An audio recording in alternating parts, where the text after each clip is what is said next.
Hello, you wonderful people, and welcome to another episode of Not Too Comic Book. This being a show where we talk about TV shows that are adaptations of comic books. For today's episode, I'm going to talk about the latest episode of Riverdale. Another great episode. A lot of really interesting things went down in this episode, so let's break it down. First and foremost, once again, I'm so excited that we get another Sabrina episode. That's pretty dope, and kind of making it... I mean, Riverdale is canonical, but like at least mainline continuity is kind of interesting. I'm curious because, at least with Riverdale, it almost seemed like that Sabrina story was even further down the timeline than this Sabrina's. Because it almost seemed, I mean, and it's been a while, so I might not be remembering, but that Sabrina made it sound like everything was kind of like great, everything worked out, but maybe she just made the best of her circumstances. Because we find out from this Sabrina, like her and Nick aren't together because Nick, when he sacrificed himself, basically, I guess, almost like an equivalent exchange, she was able to come back. So it's also interesting because it's like, I think they're retroactively making this happen, or maybe this was always the plan, because I know the person who's behind Riverdale, who's also was behind Chilling Adventures of Sabrina as a show, did not get to finish the story the way they wanted to.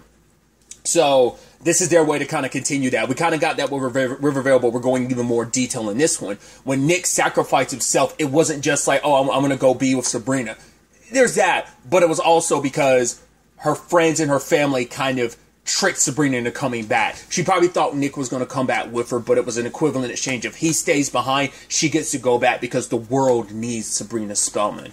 Because it's interesting, because Heather says this line of, she used to be cheerleader by day, or at least Sabrina used to refer to herself as cheerleader by day and like Queen of Hell or something by night, right? So I'm like, oh, is that reference to season 4 where like one version of Sabrina was living their life as Sabrina Spellman and the other was living her life as Queen of Hell? Or is that indicating like, oh, when she came back, she kind of continued assuming both roles, and did she eventually have to stop, put one aside just to kind of... Because she does seem like, hey, like, oh, I'm protecting the realms. Because she's like, yeah, that's why I took so long to get here. So sorry. So, obviously making everyone honorary witches. No one has to sign the book. I don't think it's the same.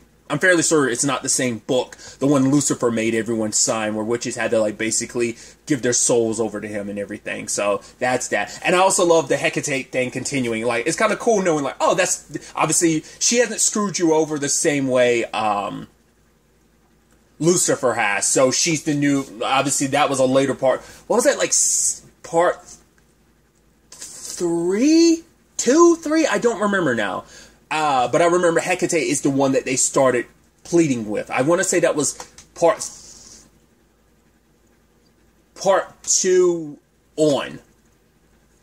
Is who, because I remember Zelda was praying to Hecate to bring back Hilda, and that worked, and after that they started praying to Hecate, because I think Lucifer was gone, because he was locked up at that time, because Lilith was queen at the time.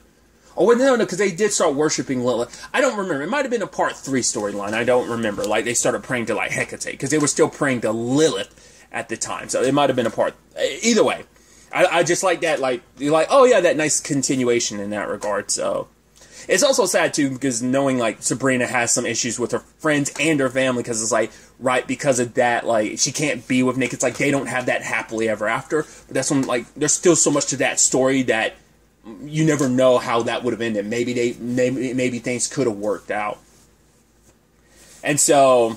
Obviously, everyone that died, which we find out, literally not everyone died. I guess he only needed to get rid of some people. So, he killed main character firstborns, like central people. Because it's like, well, because you would have to explain the multitude of deaths. Like, a couple of deaths here and there, sure, they're able to explain it away. Be like, oh, some people between the serpents and the ghoulies. But I'm like, which is interesting, I'm like, aren't 99% of the ghoulies dead? They ended up, I guess it's like to the general public they don't know that, but I'm like, didn't they ended up killing like 99% of the ghoulies? Twyla Twist, like, is the only one of the ghoulies left, if I'm not mistaken. Not unless she's recuperated like those ranks and those numbers, but either way. That's kind of like the official story, and I guess Percival was able to kind of spin that a little bit more believably. I mean, kind of feels like, I guess it makes it a little easier when you don't have to, like, because mind controlling that many people to kind of believe a narrative you're creating, it's like, well, that's a lot of tax on you, so you need to, like, it takes a lot from you, and it puts you in a vulnerable state, so you're probably like, it's easier to spin a reasonable enough story as like, yeah, because they also didn't disclose who actually died. So, but it's like, yeah, not the entirety of Riverdale's firstborns were killed, only a select few. Obviously, Nana Rose was like the jump-off point, but mainly did it to hurt the core group who's trying to fight him. But Kevin didn't die, and he figures the reason why is because Percival wanted him alive to kind of punish him. Because I'm about to say, it's like, well, I mean, he could have gone full... Well, I don't think... Reggie might not have been in town at the time, I think is kind of what... So, it was just like a Riverdale thing, so maybe that's what protected Reggie. Like, would Reggie have... I mean, I'm sure he would have, like, because Reggie's his loyal person, but you have to wonder... Would Percival have just been like, accidents happen, and yada, yada, yada, and moved on, but I think he would have let Reggie be okay, but... Nevertheless.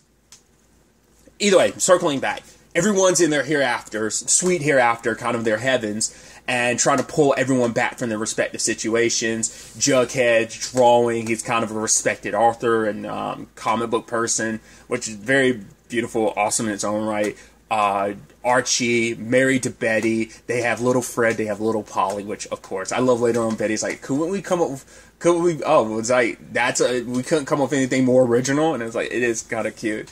And, we find out about, Nana Rose and Dagwood are with, Polly and Jason, because in the hereafter, they're together, and you're like, oh, that's sweet. You know, both of their lives were so, obviously, tragically cut short, and it's, obviously, for Polly, it's, Polly being back, you know, jumping around a little bit, could be the thing that kind of pushes and pulls Alice. Because Alice was in a very bad spot when Percival came into their lives. So he kind of pulled on that darkness, those heartstrings to kind of end up. So, I mean, it works out for Betty, but also I think it could be enough to kind of pull Alice from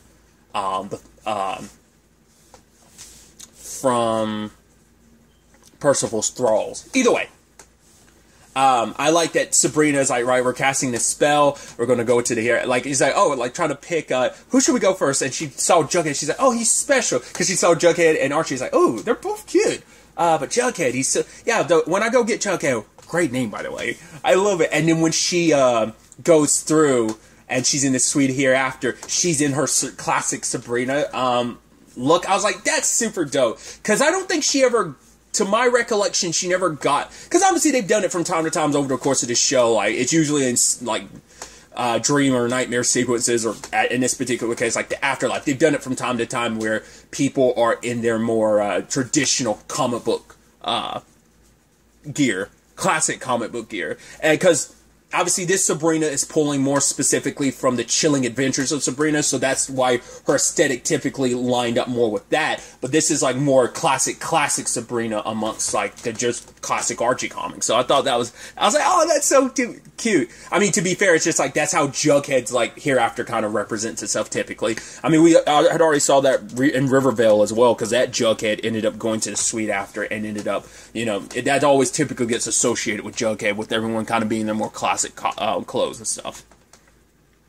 But I love that it's like, oh, Sabrina tried to convince him to come back, but Jughead was like, nah, it's like, oh, really? Just gonna say no? I'm like, well, of course. I mean, everyone's gonna say no because it's like, we're literally in heaven and you're asking us to abandon that. And it's like, okay. You know, he was like, I want to see Tabitha, just hopefully not too soon, you know? But it's like, yeah, like, Riverdale's at peace, I got my comics, I got endless hamburgers, like, everything's great. Like, why would I want to, especially when Tabitha says, like, hey, we might lose this, and hey, there's a good chance I'm probably going to end up dying regardless again, so what's the point? You know, but for Sabrina, it's like, but the point is hope, you know? So it didn't work out, but she did ask Jughead for a favor, and the moment Jughead came back out, it's like, oh, I'm not Jughead. I was like, at first I was like, oh, is this going to be the other Jughead? But it's like, no, it's Nick. And she's like, wait, you put your boyfriend's soul in my boyfriend's body? It's like, well, yeah, Nick's a necromancer, plus we get a little bit of time together. Which I think that is so heartbreaking that, like, life is kind of played out that way. That, you know, they can't be together. It's like, you know, Sabrina's like, oh, we could run off together, Nick. But Nick, it's like, no, like, we can't do that. I mean, what about your friends? What about your family? Like, would you really abandon all of your responsibility? Besides, death would catch up with us, and this time it probably would take both of us. Like, they were able to scapegoat, you know, with the whole situation of Nick staying behind, and that was okay then, but we screw around again. Like, death will take us both and won't let us go. So you're needed, Sabrina Spellman. The fact is, we had our time, and any extra time we have, we always knew this was going to be on borrowed time, But I think that's such an interesting, that's still Sabrina in the regards of, because Sabrina's still, years later, still trying to find that loophole. That's always been an intricate part of that character's story. I mean, part of that character. She's always been the one trying to have everything. She wanted to have everything, and maybe eventually she will. That's actually knowing, all of this is actually, her story is what led her to practice necromancy. Maybe that's her way to kind of keep in contact with Nick from time to time. I'm assuming she could reach him that way, but, this body opportunity presented an opportunity, so maybe from time to time she could still use it and get little moments here and there with Nick, But I'm it is such a tragic thing of, it's not a happily ever after, but I still think it's set up to be there's still so much story to tell in that universe, and who knows, maybe eventually when time comes, they can have their happily ever after, So I think, I like to believe that, So I thought that was interesting. But obviously the plan is now okay, so Sabrina going in to get people isn't going to help, so everyone else has to go into the heavens to get the respective people that they have a connection to. I love it when it comes to Betty going after Archie. Nick comes over and whispers to Sabrina, and she's and they're like, Betty, have you been recently cursed or your soul dimmed? She's like, no. I was like, what was that about? I was like, is it from killing TBK? I'm like, what was that about? She's like, well, I was recently hearkened to being the harlot of Babylon. They're like, oh my god, of course, that makes so much, totally, yeah, the harlot would never be able to go to heaven. Betty's like, okay, sure. Okay, that's great. And I'm like, oh, because Betty's just kind of dealing with it now, but I'm like, isn't that kind of meaning later on she won't be able to go to heaven because of that? It's that's interesting. Obviously, Betty's kind of special in that regard, just like we find out about Cheryl later on, but everyone respectively tries to go to, Cheryl's like, fine, I'll get my TT, and obviously Dagwood and Nana Rose. I'll get Fangs as well, reluctantly. Tabitha's going for Jughead, and Veronica ended up having to go and say, it's yeah, sure. I just have to, go to heaven to see my ex-boyfriend. Why not? But it's yeah, you kind of have to die first. It's wait, what? It's yeah, that's kind of how this works. Bringing out Charon, which I think there's so many layers to this, because obviously most recently we saw the ferryman in Legacies, and the new ferryman ended up being Landon, which we find out in this episode, Cheryl is actually a phoenix. What did Landon used to be a phoenix? I'm oh, the synergy there is just kind of interesting. But I love that reveal, because she's oh, no, a pyrokinesis. It's no. There's actually deeper. Your pyrokinesis is just the beginning. You're actually a phoenix. I was hey! I'm whoa, this is going deeper. I mean, to be fair, it's almost that thing of, oh, we just thought we had psychic powers, and it's there is some truth to that, but there might be a more magical explanation. So Cheryl just thought she had pyrokinesis, which is very befitting. I don't think I ever talked about that. She burned down Thornhill before, didn't she? So it's yeah, she's fire's kind of run in that that family. I mean, it's almost symbolic, the red hair, of the blossoms, plus she kind of goes scorched earth a lot of times. So it's it's all symbolic of yeah, she was always meant to be the having pyrokinesis, or rather being a phoenix. So she's always kind of typically risen from the ashes in a lot of metaphorical ways. So, but yeah. Because each one of them tried to bring everyone back. Cheryl tried to bring back Tony and Fangs, but for them, they're happy. Baby Anthony's a teenager. Peace between the serpents and the ghoulies. In fact, Timothy Twist and Baby Anthony have kind of a Romeo and Juliet thing of yeah, we're from these opposite families, but we're in love. But obviously, Baby Anthony has the full support of his family. Yeah, our son's getting married. Why wouldn't we be happy?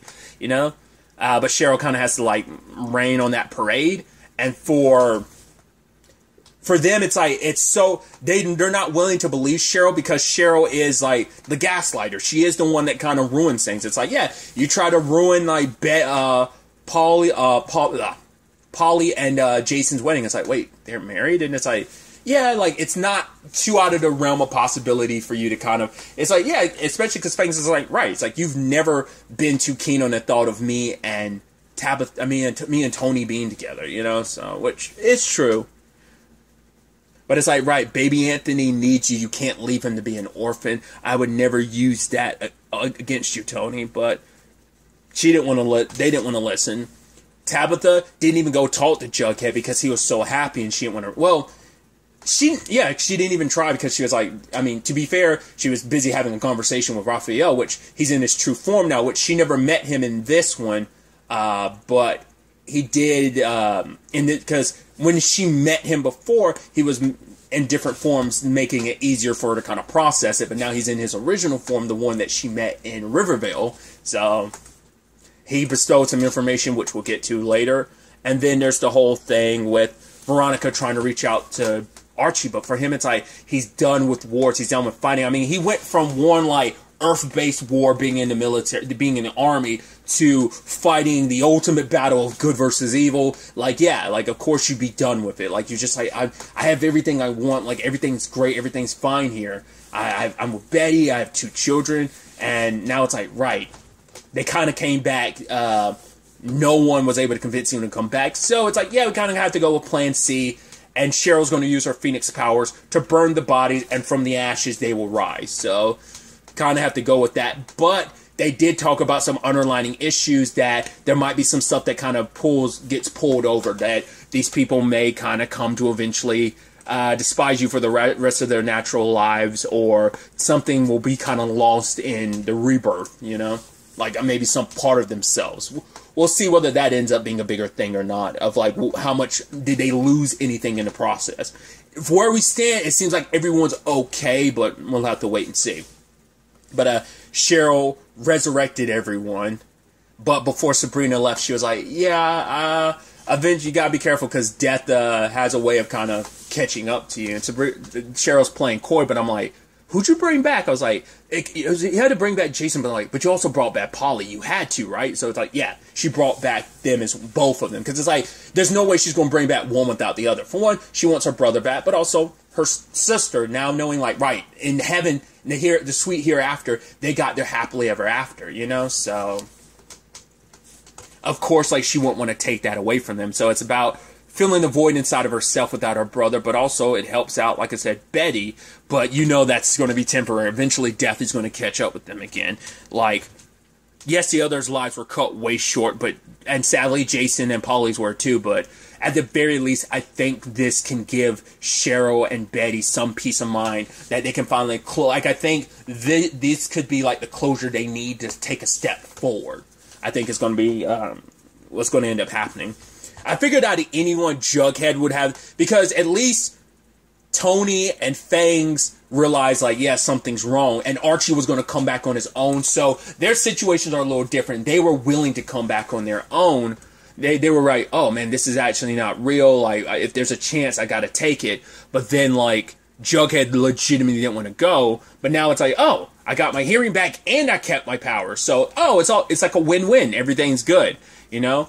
But then he brings up, yeah, before I died, I think I saw another Jughead. I'm like, well, we know that's Rivervale's Jughead, so maybe, like I said, my thought last episode was all of the creative juices, basically, because his telepathy was like door wide open, it was pulling from that Jughead in Riverdale. His power wasn't just going beyond like, oh, like I can hear everyone in town. It's like, no, my power spawned to like another dimension, a parallel universe. I think that's kind of where that was kind of going, but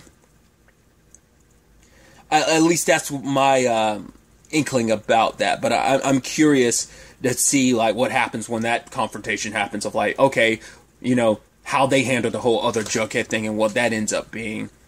Will their Jughead have to replace that Jughead? Like, what's going to happen there? You know, now that like he got rebooted, I'm assuming his power, like the door is closed now because it also reset what Percival did to him. So that's a nice reset. Veronica's kind of like, man, it kind of sucks. I know that Archie and Betty are endgame, which Tabitha's like, yeah, they are. in some of the timelines that I saw, but in just as many, you and Archie are Endgame. I'm like, oh boy, this is going to be, because we have no idea who Veronica was with in the in Archie's Hereafter, so who knows who that could have been. But when it's all said and done, it's still kind of like, oh, this is going to get interesting, because obviously him and Betty are together, but also it's like, yeah, like, I mean, him and Veronica have history too, so Veronica's going to continue. I mean, it's going to be complicated because it's like, yeah, like her and Betty are besties too. So, but they both love the same person, and he loves Betty, but he will always probably love Veronica to some extent too. So, I don't know, man. And I think that's going to be an interesting thing, or like, yeah, at the end of this series, and they might not give you a conclusive answer by the end of the series. Maybe they will, maybe they won't, but it's like, it's such a toss-up between everything, especially because the season's like nearing an end. You know, there's only like, what, 3 episodes left, I want to say? Because I think I was looking up, it's a 22, I always kept bouncing around not knowing what the exact number was. I think it's a full 22 episode season, I think. So there's not that many left, so I feel like that'd probably be a final season storyline, potentially. Who knows what the final season is going to look like in the aftermath of however this plays out, what that looks like. We're going to continue down the superpower route. We're going to end up, I doubt we're going back to regular Riverdale after this. Is like, nah, like probably some of that Riverdale stuff is going to start bleeding over even more, and it's going to be about not just saving Riverdale and the world, it's going to be about saving the universes again. So we'll see, but so there's all of that. Kevin, you know, ended up getting caught by Percival, and despite his attempts, Percival couldn't make Kevin break, which I was like, that's so interesting. You won't kill Kevin yourself. You were going to get Reggie to do it, but it was like, right, you saw an opportunity to test Reggie's loyalty, because one of your loyal soldiers, Kevin, already betrayed you, so you probably wanted to test the others, in particular, Reggie, because they're not as under his control like Sheriff Keller and Frank are. So, because for Reggie, he ended up getting control, which even he was like, wow, I came back and found out a lot of my high school buddies are dead. But it's like, hey, I get the Babylonium all to myself, so it all works out. Quickly moved on, especially because his dad's happy, but everything's going great until Percival was like, yeah, I need you to kill Kevin. Test of loyalty, but also, like, he betrayed me, so he needs to be punished, but also, your dad can get his heart, and everything will be great. And Reggie wasn't too keen on killing one of his buddies. Yeah, he's sure about betraying them, and not really too keen on helping kill them, though. But his dad's like, no, like, what time I've had has always been borrowed time. I knew I was, you know, I want to go out on my own terms with honor, because I wasn't a great father. I sure as hell wasn't a great husband either to your mother. So I think for him, it's just kind of like, right, I don't kind of deserve that extra time. But, I've done a lot of reflecting here at the end, knowing I am going to die. So let me go out with honor. So, and now he's bouncing between, like, not sure what to do. But his conscience comes to him in the form of that doll, which is very, like, obviously, it makes me think Pinocchio. Obviously, Jiminy Cricket isn't the puppet, but still, it just kind of reminds me of that. And it's also interesting because that's the same puppet he used to kind of help screw over Jughead. So now that one being his conscience is interesting, because I guess it's like you've buried it so deep to get what you want. I mean, because it's all started because it's like, right, you just wanted more time with your dad, because he still never told Veronica about that. Like, Veronica would be a lot more understanding, knowing like, oh, this was all for your dad's sake, but he never explained that to her. At least to my knowledge, she's still completely unaware of it. But in the end, he tried to do right. He's like, I don't know what to do, bro, when he's talking to his conscience. It's like, yo, you don't want to, like, this ain't about money and stuff like this. This is about you wanting to be the hero and be alive. Like, that's what you've always wanted. So, take this opportunity, grab your dad, and grab Keller and get out of here. Tried to do it, but got caught by Percival. But Reggie's got one of his knives, and it's like, yo, the moment we get an opportunity, these are magical knives, get him in the neck, so.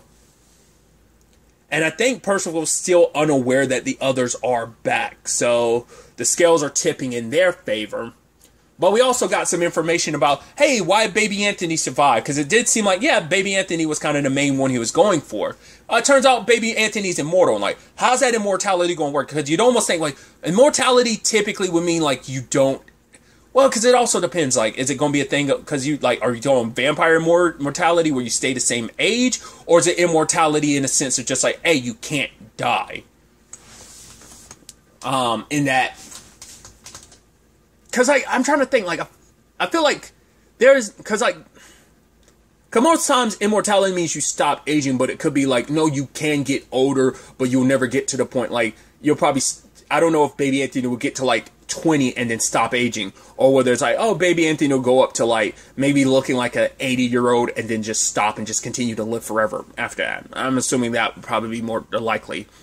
So there's that information. It's like, I guess because baby Anthony is like the hope of Riverdale, so baby Anthony is kind of this miracle baby. But then at the same time, Tabitha's like, plus I was also informed I'm Riverdale's guardian angel, so that's interesting, which kind of makes sense also with the ability to time travel and everything, so it seems very befitting considering like you did do all throughout the eras, all these different decades, you were saving, like when you were coming to terms with your powers, like you were helping Riverdale even across all these multitude points in time. So it's almost befitting. Like, it's almost like you've always been Riverdale's guardian angel for a very long time. So either way, some very exciting things, some very exciting elements. I'm excited to see where all of this ends up taking us going forward into the next episode. But really, that's all I want to talk about. So the next time we meet, be happy, be safe, live life to the fullest, and enjoy it. Good day, and goodbye.